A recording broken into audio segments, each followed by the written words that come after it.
अब परिवर्तन में आते हैं हम गर्ल्स के, ठीक है। यौवनारंभ यानी प्यूबर्टी के टाइम पर, यह क्वेश्चन इतना इंपॉर्टेंट है कि बोर्ड में भी आता है, ठीक है। यौवनारंभ के टाइम पर आपकी जो गर्ल्स हैं उनके अंदर क्या परिवर्तन आपको देखने को मिल सकते हैं, ठीक है, ये भी हम समझते हैं।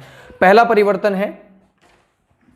जो परिवर्तन है फीमेल जो एक्सटर्नल जेनिटेलिया होता है, फीमेल एक्सटर्नल जेनिटेलिया होता है, ठीक है, तथा स्तन यानी मेमोरी ग्लैंड्स,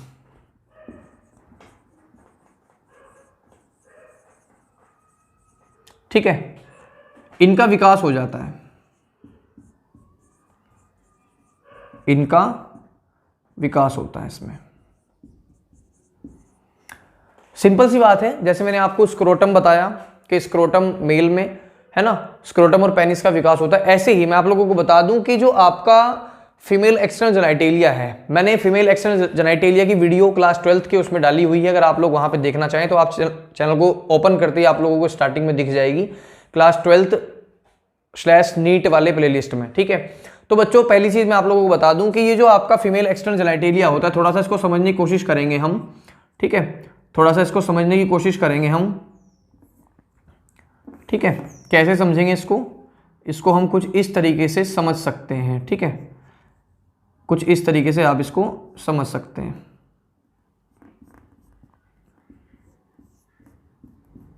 ठीक है, कुछ इस तरीके से हम इसको समझ सकते हैं, ये आपका, ठीक है।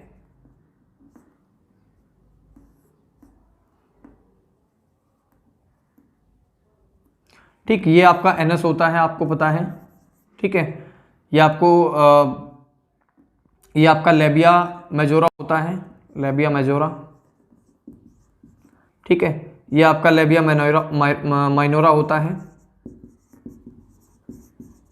ठीक है। ये आपका वजाइना होता है यहाँ पर, ठीक है। ये आपका क्लाइटोरिस होता है, ठीक है। और आपका यहाँ पर ये मॉन्स प्यूबिस होता है, ठीक है, मॉन्स प्यूबिस होता है। तो बच्चों एक सिंपल सी बात है, आप लोग अगर समझ के चलेंगे फीमेल एक्सटर्नल जेनिटेलिया ये है, यानी जो पार्ट हमें दिखाई देता है ना, फीमेल के अंदर जो फीमेल रिप्रोडक्टिव पार्ट है उसके अंदर जो फीमेल एक्सटर्नल जेनिटेलिया है वो हमें दिखाई देता है, क्लियर। अब ये जो दिखाई देता है, पहले क्या होता है, जब एक चाइल्डहुड एज होती है तो पहले इस जो आपका जननांग है इनका साइज मतलब कह सकते हैं बहुत छोटा होता है ना, स्मॉल होता है। लेकिन जैसे जैसे स्ट्रक्चर बढ़ती चली जाती है, एज बढ़ती चली जाती है और प्यूबर्टी की एज आ जाती है, तो उस टाइम पर इनका साइज ऑटोमेटिक इंक्रीज हो जाता है, ठीक है। साथ ही साथ ये जो मॉन्स प्यूबिस है, इस मॉन्स प्यूबिस पर हेयर्स डेवलप हो जाते हैं, ठीक है, हेयर्स डेवलप हो जाते हैं यहाँ पर, ठीक है। ये हम कह सकते हैं यहाँ पर क्या हो जाते हैं, हेयर्स डेवलप हो जाते हैं इसके आसपास, जैसे जैसे पेनिस के में होते हैं ऐसे ऐसे इसी के अंदर भी हेयर्स डेवलप हो जाते हैं, ठीक है। साथ ही साथ ये जो पोर्शन है आपका, ठीक है, ये पोर्शन थोड़ा सा इसमें कह सकते हैं कि स्वेलिंग टाइप थोड़ा सा फूल जाता है, इंक्रीज हो जाता है, ये कह सकते हैं, ठीक है। देखो बच्चों, मेमोरी ग्लैंड्स का मतलब क्या होता है, जो न्यूबॉर्न बेबी होता है, न्यूबॉर्न बेबी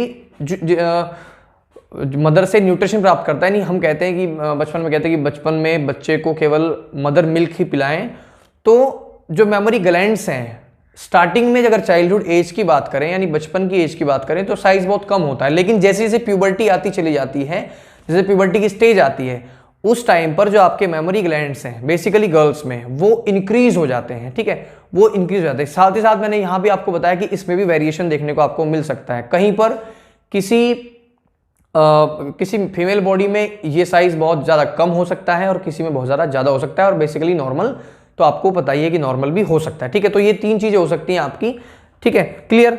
उसके बाद में नेक्स्ट जो पॉइंट है आपका नंबर 2 पे मेंस्ट्रुअल साइकिल, ठीक है, मेंस्ट्रुअल साइकिल, ठीक है।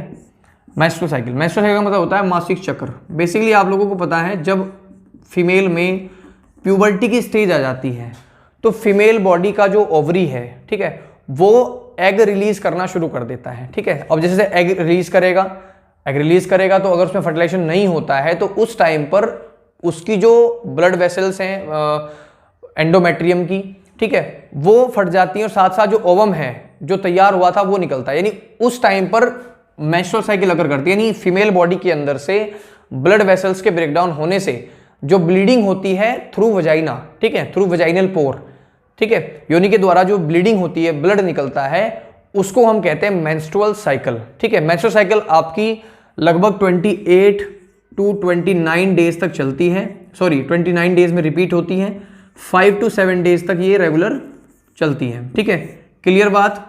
अब यहां पर हम बात करें कि मेंस्ट्रुअल साइकिल आपकी, इसको हम बेसिक सी भाषा में शॉर्ट फॉर्म में MCB कह सकते हैं, और बेसिकली गर्ल्स इसका यूज पीरियड्स के रूप में भी करते हैं, यानी पीरियड्स का नाम लेकर भी इसको हम कह सकते हैं, ठीक है। तो ये 28 to 29 डेज में रिपीट होता है, 5 to 7 डेज तक ये चलता है, ठीक है। और इसमें आपका एस्ट्रोजन और प्रोजेस्टेरोन हार्मोन का और FSH LH हार्मोन का बहुत इंपॉर्टेंट रोल है, ठीक है। यहां पर कह सकते हैं FSH यानी follicle stimulating hormone, luteinizing hormone तथा आपका एस्ट्रोजन, ठीक है, एस्ट्रोजन और प्रोजेस्टेरोन, ठीक है, प्रोजेस्टेरोन, ठीक है बच्चों, कोई दिक्कत नहीं है, क्लियर है बात, यहां से कोई दिक्कत तो नहीं आपको। उसके बाद नेक्स्ट चलते हैं, ठीक है, नंबर 3 पे नितंब, ये भी एक इसका हो सकता है एग्जाम्पल, नितंब चौड़े हो जाते हैं, ठीक है। ये जितना भी मैं आप लोगों को बता रहा हूं ये सब आपकी NCERT बुक में दिया हुआ है, ठीक है, NCERT बुक में है। अगर आप NCERT बुक नहीं पढ़ते हैं तो आप साइड बुक का यूज भी कर सकते हैं, ठीक है।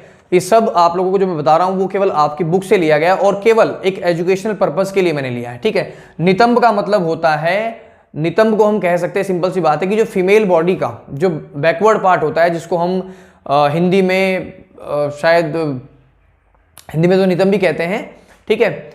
यानी हम सिंपल सी बात कह सकते हैं जो एनस का बाहर वाला पार्ट है, ठीक है ना, जो एक्सटर्नल पार्ट है बॉडी के बाहर का, ठीक है ना, फीमेल्स में, ठीक है, वो नितंब होते हैं, ठीक है, जिनको हम बस नितंब भी होते हैं, ज्यादा नहीं कह सकते हम, ठीक है, क्लियर है। मैं लिख देता हूं, आप लोग समझ जाइए, ठीक है। यहां पर इसको हम ये भी कह सकते हैं, ये कहना सही नहीं होगा, ठीक है, इसको आप देख लीजिएगा, ठीक है। यहां से ये मैंने कट कर दिया, ये थोड़ा सा इनमें फुलाव आ जाता है, साइज इंक्रीज हो जाता है, ठीक है। आप लोग इसको केवल पढ़ाई के पर्पज से ही ले, है ना, और अगर ऐसी प्रॉब्लम है तो केवल इसको शांत माहौल में, है ना, ईयरफोन डाल के देखें, क्योंकि ये एजुकेशन है बच्चा, आप लोगों को लेनी बहुत जरूरी है, ठीक है। उसके बाद में स्वर मधुर हो जाता है, स्वर मधुर हो जाता है, ठीक है। स्वर यानी जो मैंने कहा उधर मेल्स में कहा कि इनकी जो आवाज है थोड़ी भारी हो जाती है, लेकिन यहाँ पर जो स्वर है, स्वर यानी इनकी बोली, इनकी आवाज बहुत सुरीली हो जाती है, ठीक है, प्यूबर्टी के टाइम पर, क्लियर। उसके बाद में यहाँ पर भी जो आपके जननांग हैं, ठीक है, जो आपके जननांग मैंने अभी आपको बताया, जो फीमेल एक्सटर्नल जेनिटलिया था, उसके मॉन्स प्यूबिस पर हेयर्स डेवलप हो जाते हैं, है ना। बिलो आर्म्स यानी हमारी जो बगल होती हैं उनके अंदर, उनके नीचे भी क्या हो जाती है, हेयर्स डेवलप हो जाते हैं। तो ये चेंजेस आप लोगों को यौवनारंभ के समय देखने को मिलते हैं, ठीक है। अगर इनमें कोई दिक्कत हो आप कमेंट करके मुझे बता सकते हैं, ठीक है।